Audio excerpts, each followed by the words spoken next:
ललिता सहस्रनाम स्तोत्रम् ध्यानम् अरुणाम् करुणाम् तरङ्गिताक्षीम् धृतपाशाङ्कुशपुष्पबाणचापाम् अणिमादिभिरावृताम् मयूखैः अहमित्येव विभावये भवानी ध्याये पद्मासनस्ताम् विकसितवदनाम् पद्मपत्रायताक्षीम् हेमाभाम् पीतवस्त्राम् करकलितलसद्देम पद्माम् वरागीम् सर्वालङ्कारयुक्ताम् सततमभयदाम् भक्तनम्राम् भवानी श्रीविद्याम् शान्तमूर्तिम् सकलसुरनुताम् सर्वसम्पत्प्रदात्रीम् ॐ ऐं ह्रीं श्रीं श्रीमात्रे नमः। श्रीमाता श्रीमहाराज्ञी श्रीमत्सिंहासनेश्वरी चिदग्निकुण्डसम्भूता देवकार्यसमुद्यता उद्यद्भानुसहस्राभा चतुर्बाहुसमन्विता रागस्वरूपपाषाढ्या क्रोधाकाराङ्कुशोज्ज्वला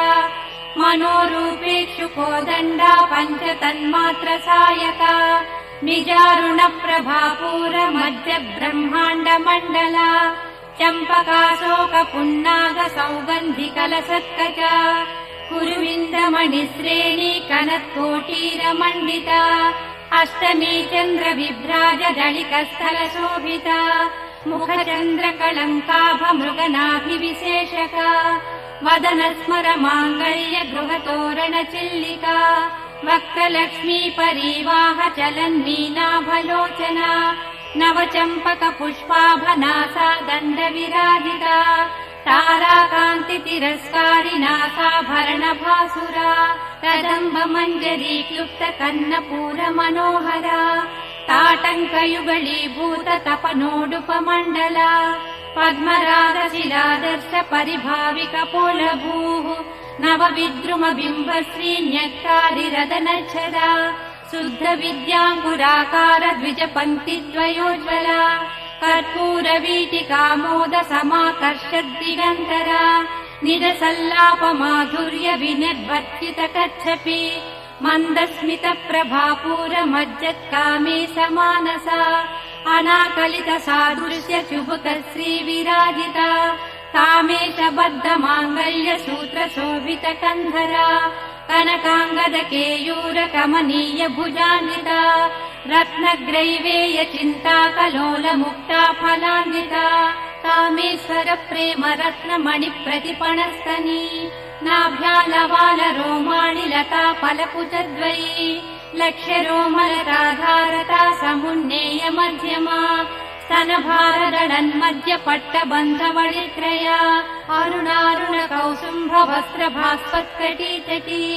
रत्नकिङ्किणिकारम्य रसनादामभूषिता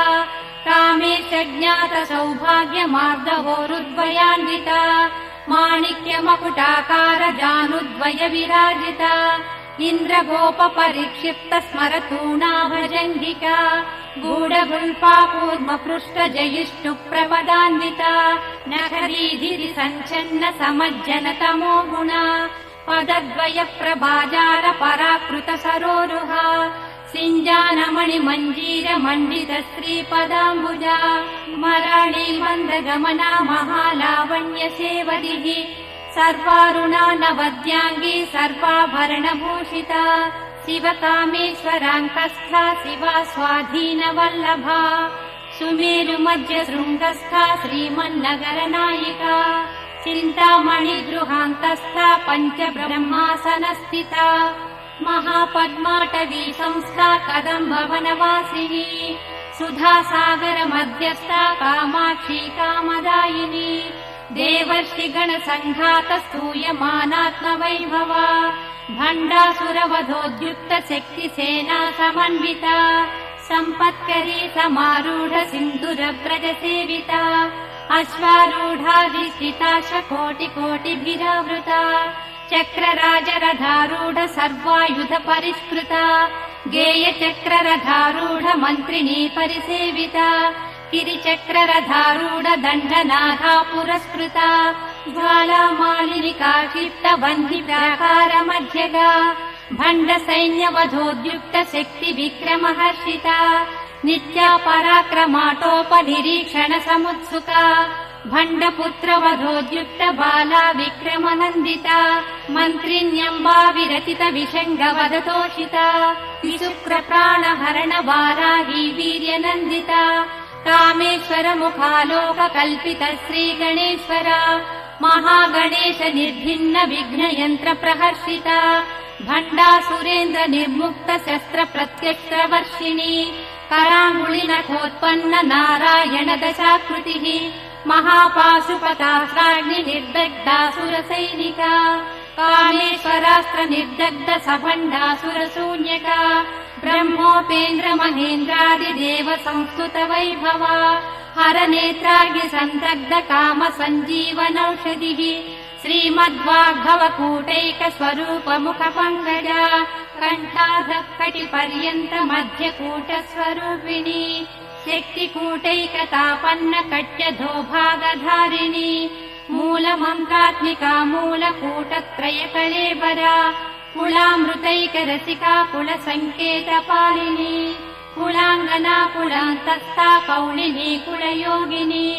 अकुला समयान्तस्था समयाचार तत्परा मूलाधारैक निलया ब्रह्म ग्रन्थि विभेदिनी मणिपूरान्तरुदिता विष्णु ग्रन्थि विभेदिनी आज्ञाचक्रान्तराळस्था रुद्र ग्रन्थि विभेदिनी सहस्राराम्बुजारूढा सुधा साराभिवर्षिणी कटिल्लता समरुचिः षट्चक्रोपरि संस्थिता महाशक्तिः कुण्डलिनी विसतन्तुतनीयसी भवानी भावनागम्या भवारण्यकुठारिका भद्रप्रिया भद्रमूर्तिर्भक्त सौभाग्यदायिनी भक्तप्रिया भक्तिगम्या भक्तिवश्या भयापहा शाम्भवी शारदाराध्या सर्वाणि सर्वदायिनी शाङ्करी श्रीकरी साध्वी शरच्चन्द्रनिभानना शातोदरी शान्तिमती निराधारा निरञ्जना निर्लेपा निर्मला नित्या निराकारा निराकुला निर्गुणा निष्कला शान्ता निष्कामा निरुपप्लवा नित्यमुक्ता निर्विकारा निष्प्रपञ्चा निराश्रया नित्यशुद्धा नित्यबुद्धा निरवद्या निरन्तरा निष्कारणा निष्कलङ्का निरुपाधिर्निरीश्वरा नीरागारागमधिनी निर्मदा मदनासिनी निश्चिन्ता निरहङ्कारा निर्मोहा मोहनासिनी निर्ममा ममता हन्त्री निष्पापा पापनाशिनी निष्क्रोधा क्रोधशमनी निर्लोभा लोभनाशिनी निःसंशया संशयग्नि निर्भवा भवनाशिनी निर्विकल्पा निराबाधा निर्भेदा भेदनाशिनी निर्नाशा मृत्युमधनी निष्क्रिया निष्परिग्रहा निस्तुला नीलचिकुरा निरपाया निरत्यया दुर्लभा दुर्गमा दुर्गा दुःखहन्त्री सुखप्रदा दुष्टदूरा दुराचार शमनी दोषवर्जिता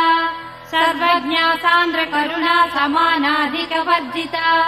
सर्वशक्तिमयी सर्वमङ्गला सद्गतिप्रदा सर्वेश्वरी सर्वमयी सर्वमन्त्रस्वरूपिणी सर्वयन्त्रात्मिका सर्वतन्त्ररूपा मनोन्मनी माहेश्वरी महादेवी महालक्ष्मी दृढप्रिया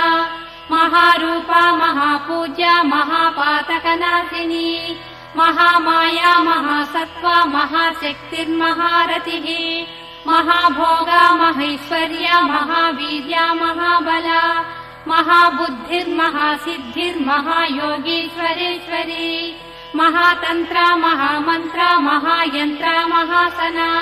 महायागक्रमाराध्या महाभैरव पूजिता महेश्वर महाकल्प महाताण्डव साक्षिणी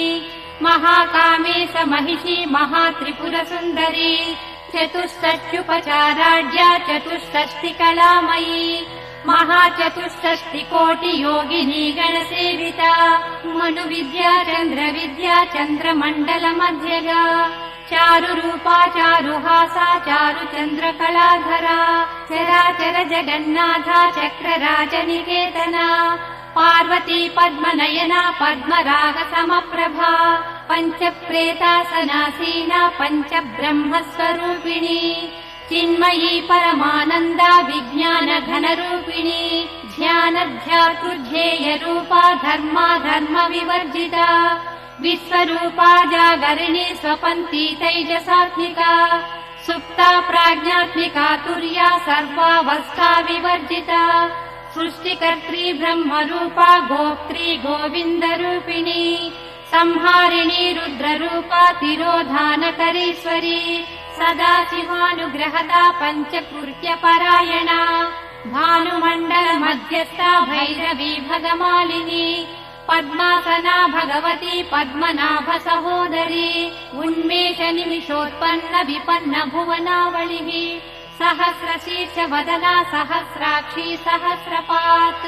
आब्रह्मगीत जननी वर्णाश्रम विधायिनी निजाज्ञारूप निगमा पुण्या पुण्यफलप्रदा श्रुति सीमन्त सिन्दूरी कृतपादाब्जधूलिका सकलागम सन्दोह सुक्ति सम्पुट मौक्तिका पुरुषार्थप्रदा पूर्णा भोगिनी भुवनेश्वरी अम्बिकानादिनिधना हरिब्रह्मेन्द्र सेविता नारायणी नादरूपा नामरूप विवर्जिता ह्रीङ्कारी श्रीमती हृद्या हेयोपादेयवर्जिता राजराजार्चिता राज्ञी रम्या राजीवलोचना रञ्जनी रमणीरस्या रणतिङ्किनी मेखला रमा राकेन्दुवदना रतिरूपा रतिप्रिया रक्षाकरी राक्षसग्नी रामा रमणलम्पटा काम्या कामकलारूपा कदम्बकुसुमप्रिया कल्याणी जगती कन्दा करुणारससागरा कलावती कलालापा कान्ता कादम्बरी प्रिया वरदा वामनयना वारुणी मदविह्वला विश्वाधिका वेदवेद्या विन्ध्याचलनिवासिनी विधात्री वेदजननी विष्णुमाया विलासिनी क्षेत्रस्वरूपा क्षेत्रेशी क्षेत्रक्षेत्रज्ञपालिनी क्षयवृद्धिविनुर्मुक्ता क्षेत्रपालसमर्चिता विजया विमला वन्द्या वन्दारुजनवत्सला वाग्वादिनी वामकेशी वह्निमण्डलवासिनी भक्तिमत्कल्पलतिका पशुपाशविमोचिनी संहृता शेषपाषण्डा सदाचार प्रवर्तिका तापत्रयाग्निसन्तप्त समाह्लादन चन्द्रिका तरुणीतापसाराध्या तनुमध्या तमोपहा क्षितिः सत्पदलक्ष्यार्था चिदेकरसरूपिणी स्वात्मानन्दलवीभूत ब्रह्माद्यानन्दसन्ततिः परा प्रत्यक्षितिरूपा पश्यन्ती परदेवता मध्यमा वैखरीरूपा भक्तमानसहंसिका कामेश्वर प्राणनाडी कृतज्ञा कामपूजिता शृङ्गाररससम्पूर्णा जया जालन्धरस्थिता मोड्यानपीठनिलया बिन्दुमण्डलवासिनी रहो यागक्रमाराध्या रहस्तर्पणतर्पिता सद्यः प्रसादिनी विश्वसाक्षिणी साक्षिवर्जिता षडङ्गदेवता युक्ता षाड्गुण्यपरिपूरिता नित्यक्लिन्ना निरुपमा निर्वाणसुखदायिनी नित्या षोडशिकारूपा श्रीकण्ठार्धशरीरिणी प्रभावती प्रभारूपा प्रसिद्धा परमेश्वरी मूलप्रकृतिरव्यक्ता व्यक्ता व्यक्तस्वरूपिणी व्यापिनी विविधाकारा विद्या विद्यास्वरूपिणी महाकामेश नयन कुमुदाह्लाद कौमुदी भक्तहार्दतमो भेद भानुमध्वानुसन्ततिः शिवदूती शिवाराध्या शिवमूर्तिः शिवङ्करी शिवप्रिया शिवपरा शिष्टेष्टा शिष्टपूजिता अप्रमेया स्वप्रकाशा मनोवाचामगोचरा चिच्छक्तिश्चेतना रूपा जडशक्तिर्जडात्मिका गायत्री व्याकृतिः सन्ध्या द्विजबृन्दनिसेविता तत्त्वासना तत्त्वमयी पञ्चकोशान्तरस्थिता निस्सीम महिमा नित्य यौवना मदशालिनी मदघूर्णित रक्ताक्षी मदपाटल गण्डभूः चन्दनद्रव दिग्धाङ्गी चाम्पेय कुसुमप्रिया कुशला कोमलाकारा कुरुकुल्ला कुलेश्वरी कुलकुण्डालया कौलमार्ग तत्पर सेविता कुमारगणनाथाम्बा तुष्टिः पुष्टिर्मतिर्भृतिः शान्ति स्वस्तिमती कान्तिर्नन्दिनी विघ्ननाशिनी तेजोवती त्रिनयना लोलाक्षी कामरूपिणी मालिनी हंसिनी माता मलयाचलवासिनी सुमुखी नलिनी शुभ्रु शोभना सुरनायिका कालकण्ठी कान्तिमती शोभिनी सूक्ष्मरूपिणी वज्रेश्वरी वामदेवी वयोवस्था विवर्जिता सिद्धेश्वरी सिद्धविद्या सिद्धमाता यशस्विनी विशुद्धचक्रनिलया रक्तवर्णा त्रिलोचना खट्वाङ्गादिप्रहरणा वदनैकसमन्विता पायसान्नप्रिया तत्स्था पशुलोकभयङ्करी अमृतादिमहाशक्ति संवृता डाकिनीश्वरी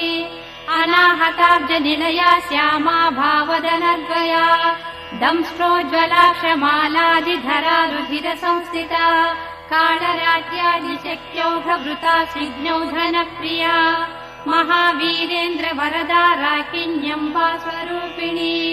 मणिपूराब्जनिलया वदनत्रय संयुता वज्रादिकायुधोपेता डामर्यादिभिरावृता रक्तवर्णा मांसनिष्ठा गुडान्न प्रीतमानसा समस्त भक्त सुखदा लाकिन्यम्बा स्वरूपिणी स्वादिष्टानाम्बुजगता चतुर्वक्त्र मनोहरा शूलाध्यायुध सम्पन्ना पीतवर्णातिगर्विता मेधोनिष्ठा मधुप्रीता बन्दिन्यादि समन्विता दध्यन्नासक्त हृदया काकिनी रूपधारिणी मूलाधाराम्बुजारूढा पञ्चवक्त्रास्ति संस्थिता अंकुशादिप्रहरणा वरदादिविशेषिता मुद्गौधनासक्तचित्ता साकिन्यम्बा स्वरूपिणी आज्ञाचक्राब्जनिलया शुक्लवर्णा षडानना मज्जा संस्थाहं सवती मुख्यशक्तिसमन्विता हरिद्रानैकरसिका हाकिनी रूपधारिणी सहस्रदल पद्मस्था सर्ववर्णोपशोभिता सर्वायुधधरा शुक्लसंस्थिता सर्वतोमुखी सर्वोदनप्रीतचित्ता याकिन्यम्बा स्वरूपिणी स्वाहा स्वधामतिर्मेधा स्मृतिश्रुतिरनुत्तमा पुण्यकीर्तिः पुण्यलभ्या पुण्यश्रवणकीर्तना पुलोमजार्चिता बन्धमोचनी बन्धुरालका विमर्शरूपिणी विद्या वियदादिजगत्प्रसूः सर्वव्याधिप्रशमनी सर्वमृत्युनिवारिणी अग्रगण्या चिन्त्यरूपा कलिकल्मषनाशिनी कात्यायनी कालहन्त्री कमलाक्षनिषेविता ताम्बूलपूरितमुखी दाडिमी कुसुमप्रभा मृगाक्षी मोहिनी मुख्या मृडानी मित्ररूपिणी नित्यतृप्ता भक्तनिधिर्नियन्त्री निखिलेश्वरी मैत्र्यादिवासना लभ्या महाप्रलयसाक्षिणी पराशक्तिः परानिष्ठा प्रज्ञानघनरूपिणी माध्वीपानालसा मत्ता मातृका वर्णरूपिणी महाकैलासनिलया मृणाल मृदुदोर्लता महनीया दया मूर्तिर्महासाम्राज्यशालिनी आत्मविद्या महाविद्या श्रीविद्या कामसेविता श्रीषोडशाक्षरी विद्या त्रिकूटा कामकोटिका कटाक्षकिङ्करी भूतकमला कोटिसेविता शिरस्थिता चन्द्रनिभा पालसेन्द्रदनुप्रभा हृदयस्था रविप्रख्या त्रिकोणान्तरदीपिका दाक्षायणी दैत्यहन्त्री दक्षयज्ञविनाशिनी दरान्दोलितदीर्घाक्षी दरहासोज्ज्वलन्मुखी गुरुमूर्तिर्गुणनिधि गोमाता गुहजन्मभूः देवेशी दण्डनीतिस्था दहराकाशरूपिणी प्रतिपन्मुख्यराकान्ततिथिमण्डलपूजिता कलात्मिका कलानाथा काव्यालापविनोदिनी स चामररमावाणी सव्यदक्षिणसेविता आदिशक्तिरमेयात्मा परमा पावनाकृतिः अनेककोटि ब्रह्माण्ड जननी दिव्य विग्रह लीङ्कारी केवला गुह्या कैवल्यपददायिनी त्रिपुरा त्रिजगद्वन्द्या त्रिमूर्तिस्त्रिदशेश्वरी त्रक्षरी दिव्यगन्धाढ्या सिन्दूरतिलकाञ्चिता उमा शैलेन्द्रतनया गौरी गन्धर्वसेविता विश्वगर्भा स्वर्णगर्भा वरदा वागधीश्वरी ध्यानगम्या परिच्छेद्या ज्ञानदा ज्ञानविग्रहा सर्ववेदान्तसंवेद्या सत्यानन्दस्वरूपिणी लोपामुद्रार्चिता लीला क्लप्तब्रह्माण्डमण्डला अदृश्यादृश्यरहिता विज्ञात्री वेद्यवर्जिता योगिनी योगदा योग्या योगानन्दा युगन्धरा इच्छाशक्ति ज्ञानशक्ति क्रियाशक्ति स्वरूपिणी सर्वाधारा सुप्रतिष्ठा सदसद्रूपधारिणी अष्टमूर्तिरजा जैत्री लोकयात्रा विधायिनी एकाकिनी भूमरूपा निर्द्वैताद्वैतवर्जिता अन्नदा वसुधा वृद्धा ब्रह्मात्मैक्यस्वरूपिणी बृहती ब्राह्मणी ब्राह्मी ब्रह्मानन्दा बलिप्रिया भाषारूपा बृहस्सेना भावा भावविवर्जिता सुखाराध्या शुभकरी शोभना सुलभा गतिः राजराजेश्वरी राज्यदायिनी राज्यवल्लभा राजकृपा राजपीठ निवेशित निजाश्रिता राज्यलक्ष्मी कोशनाथा चतुरङ्गबलेश्वरी साम्राज्यदायिनी सत्यसन्ध्या सागरमेखला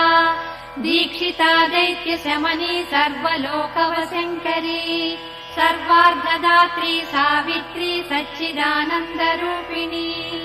देशकाला परिच्छिन्ना सर्वगा सर्वमोहिनी सरस्वती शास्त्रमयी गुहाम्बा गुह्यरूपिणी सर्वोपाधिविदुर्मुक्ता सदा शिवपतिव्रता सम्प्रदायेश्वरी साध्वी गुरुमण्डलरूपिणी कुलोत्तीर्णा भगाराध्या माया मधुमतीमही गणाम्बा गुह्यकाराध्या कोमलाङ्गी गुरुप्रिया स्वतन्त्रा सर्वतन्त्रेशी दक्षिणामूर्तिरूपिणी सनकादिसमाराध्या शिवज्ञानप्रदायिनी चित्कलानन्दकलिता प्रेमरूपा प्रियङ्करी नामपारायणप्रीता नन्दिविद्या नटेश्वरी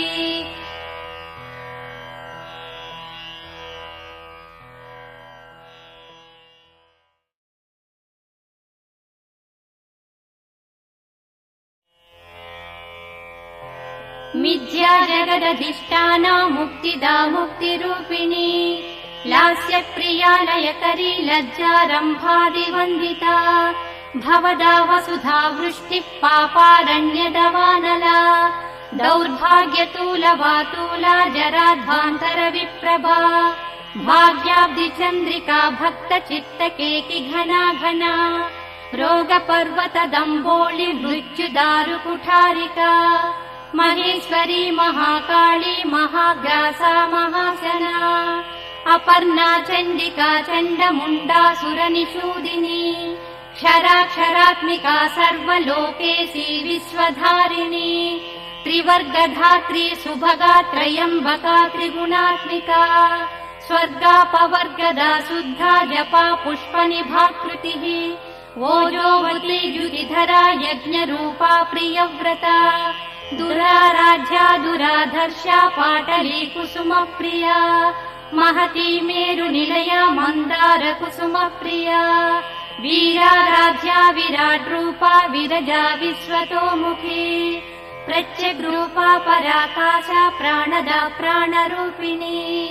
मार्ताण्डभैरवाराध्या मन्त्रिणी नस्तराज्यदूः त्रिपुरेशी जयत्सेना निस्त्रैगुण्या परापरा सत्यज्ञानानन्दरूपा सामरस्य परायणा कपर्दिनी कलामाला कामधुक्कामरूपिणी कलानिधिः काव्यकला रसज्ञा रससेवदिः पुष्टा पुरातना पूज्या पुष्करा पुष्करेक्षणा परम् ज्योतिः परम् धाम परमाणुः परात्परा पाशहस्ता पाशहन्त्री परमन्त्रविभेदिनी मूर्ता मूर्ता नित्यतृप्ता मुनिमानसहंसिका सत्यव्रता सत्यरूपा सर्वान्तर्यामिनी सती ब्रह्माणि ब्रह्मजननी बहुरूपा बुधार्जिता प्रसवित्री प्रचण्डाज्ञा प्रतिष्ठा प्रकटाकृतिः प्राणेश्वरी प्राणदात्री पञ्चाशत्पीठरूपिणी विशृङ्खला विविक्तस्था वीरमाता वियत्प्रसूः मुकुन्दा मुक्तिनिलया मूलविग्रहरूपिणी भावज्ञा भवरोगग्नि भवचक्रप्रवर्तिनी छन्दस्सारा शास्त्रसारा मन्त्रसारा तलोदरी उदारकीर्तिरुद्दाम वैभवा वर्णरूपिणी जन्म मृत्युजरा तप्त जन विश्रान्तिदायिनी सर्वोपनिषदुद्दुष्टा शान्त्यतीतकलात्मिका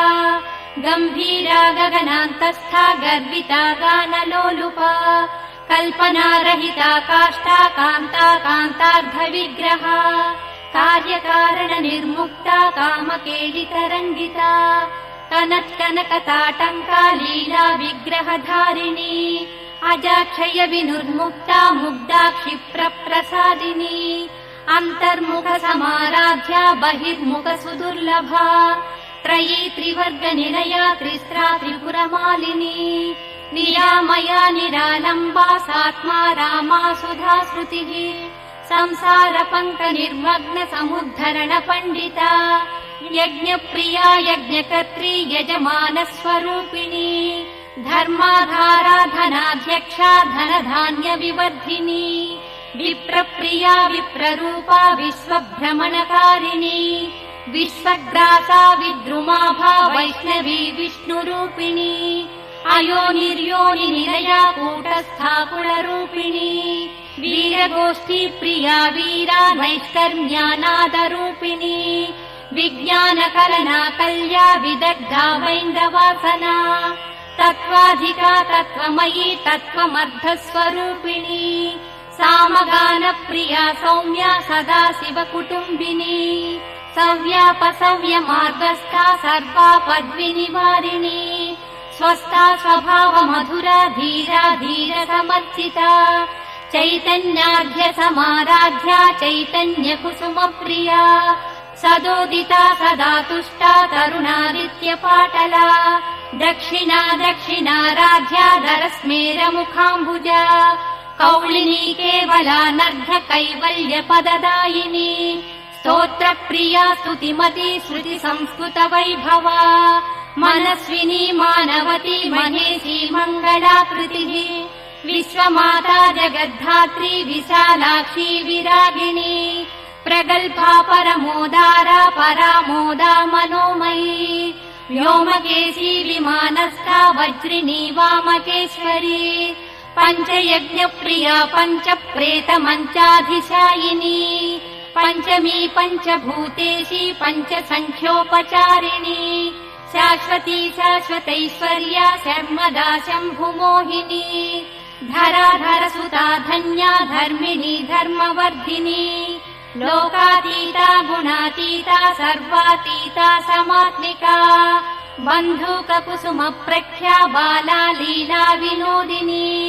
सुमङ्गली सुखकरी सुवेशाढ्या सुवासिनी सुवासिन्यर्चनप्रीता शोभना शुद्धमानसा बिन्दुतर्पण सन्तुष्टा पूर्वजा त्रिपुराम्बिका दशमुद्रा समाराध्या त्रिपुरा श्रीवशङ्करी ज्ञानमुद्रा ज्ञानगम्या ज्ञानज्ञेयस्वरूपिणी योनिमुद्रा त्रिखण्डेशी त्रिगुणाम्बा त्रिकोणगा अनगाद्भुतचारित्रा वाञ्छितार्थप्रदायिनी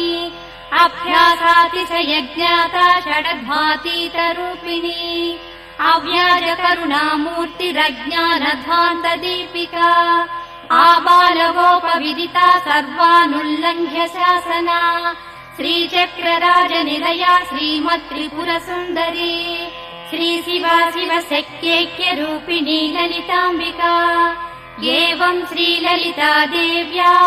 नाम्नां साहस्रकं जगुः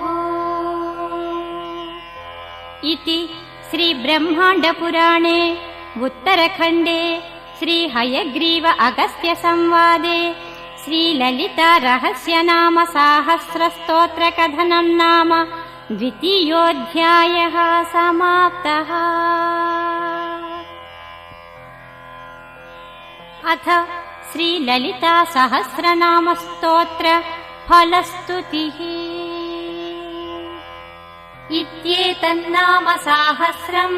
कथितं ते घटोद्भव रहस्यानां रहस्यं च ललिता प्रीतिदायकम् सर्वापमृत्युशमनम् कालमृत्युनिवारणम् सर्वज्वरार्तिशमनम् दीर्घायुष्यप्रदायकम् अनेन सदृशं स्तोत्रम् न भूतम् न भविष्यति सर्वरोगप्रशमनम् सर्वसम्पत्प्रवर्धनम् पुत्रप्रथमपुत्राणाम् पुरुषार्थप्रदायकम्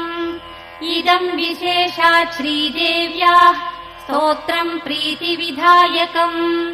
जपे नित्यम् प्रयत्नेन ललितोपास्ति तत्परः प्रातः स्नात्वा विधानेन सन्ध्याकर्म समाप्य च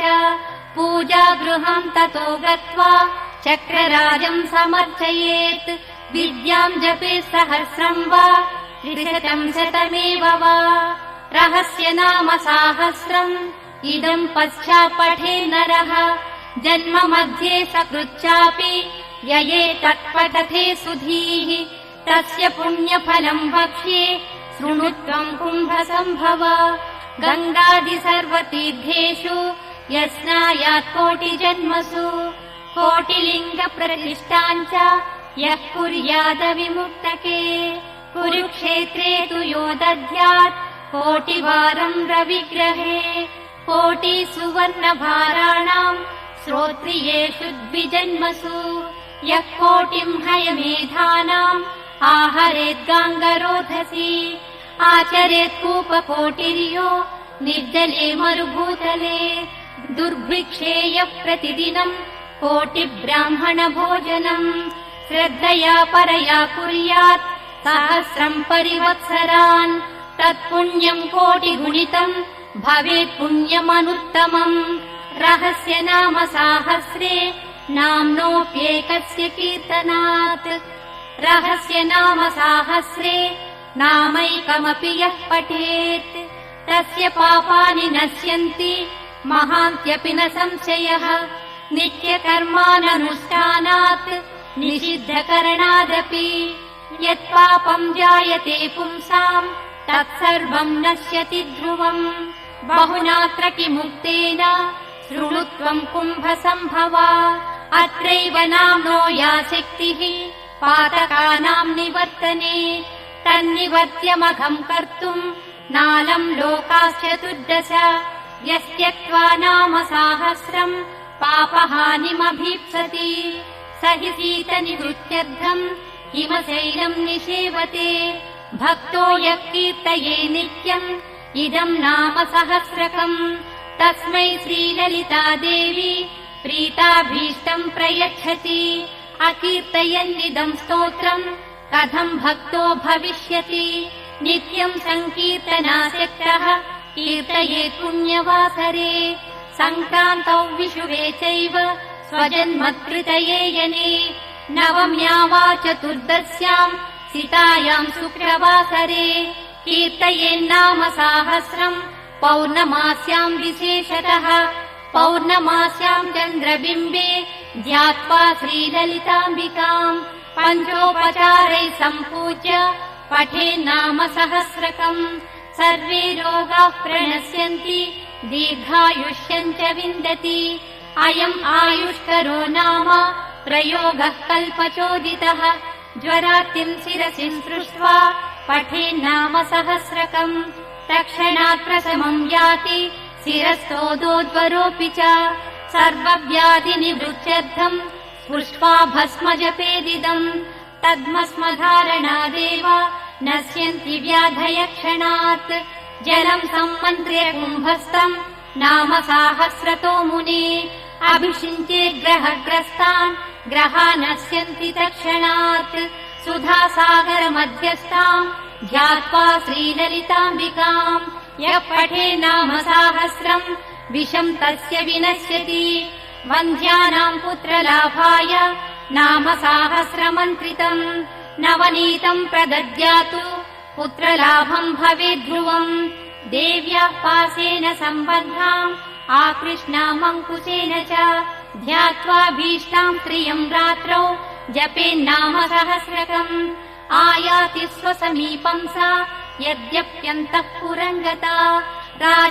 राजाकर्षणकामश्चेत् राजा वसददिन्मुखः त्रिरात्रम् यः पठेदेतत् श्रीदेवी ध्यानतत्परः स राजा पारवस्येन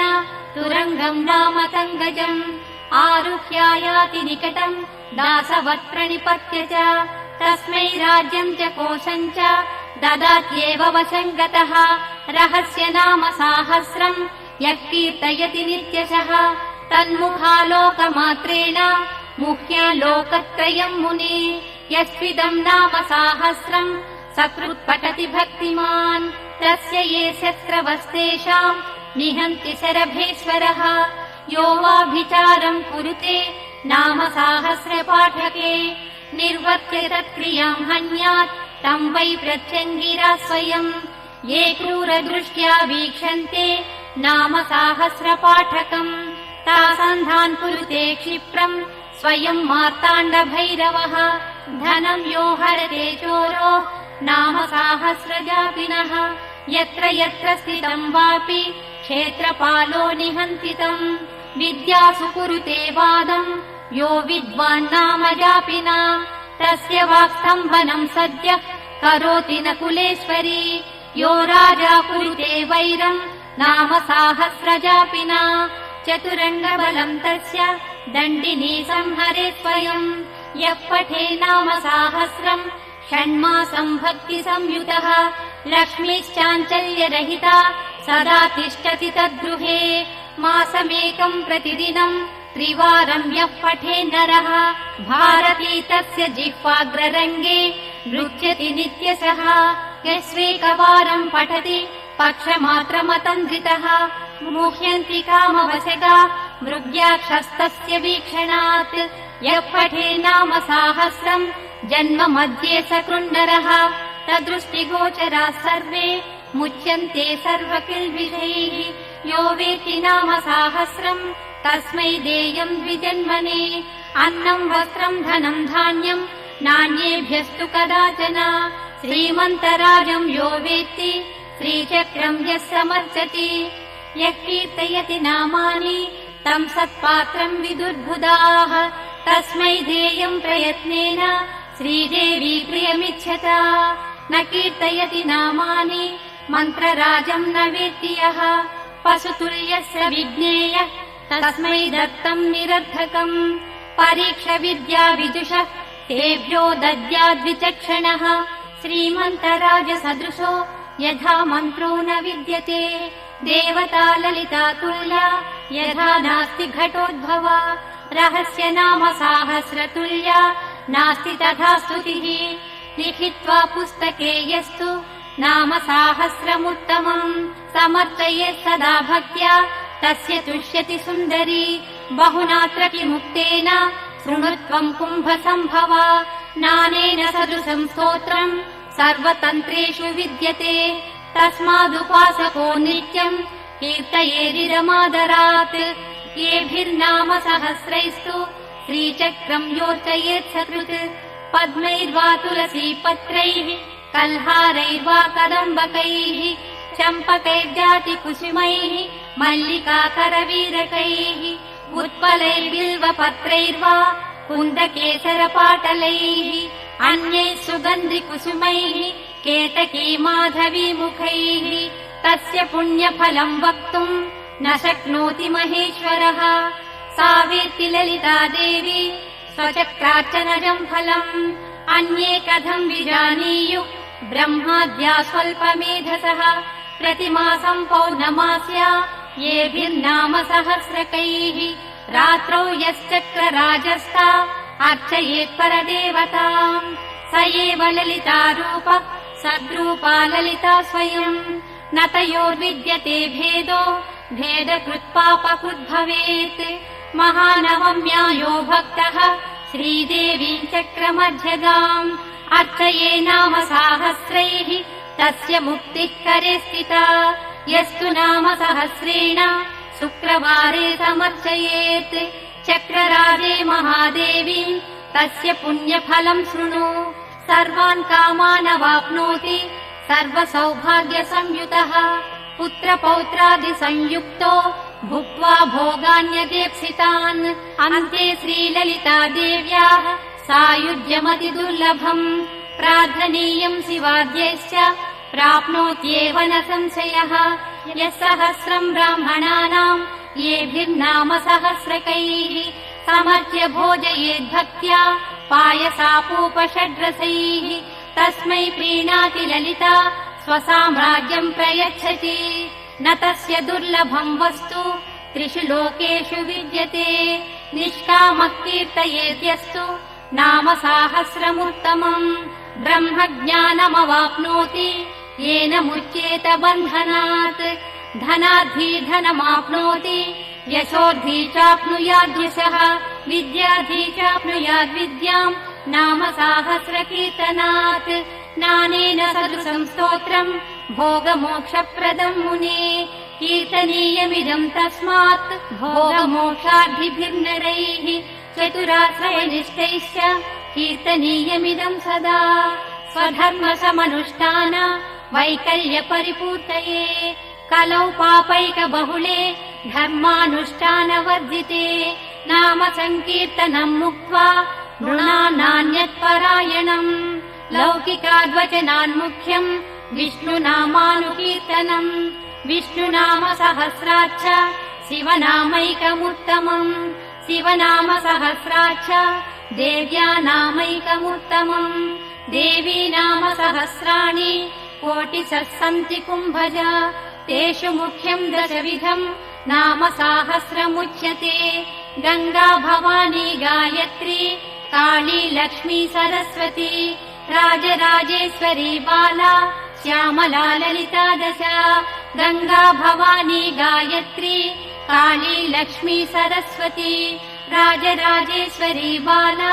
श्यामला ललिता दश गङ्गा भवानी गायत्री काली लक्ष्मी सरस्वती राजराजेश्वरी बाला श्यामला ललिता दश रहस्य नाम साहस्रम् मुख्यम् दशसुतेष्वती तस्मात् सङ्कीर्तये नित्यम् कलिदोषनिवृत्तये मुख्यम् श्रीमातृनामेति न जानन्ति विमोहिताः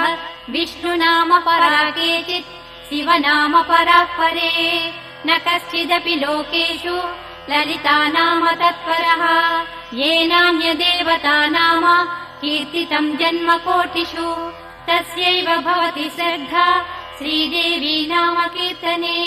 चरमे जन्मनि यथा श्रीविद्योपासको भवेत्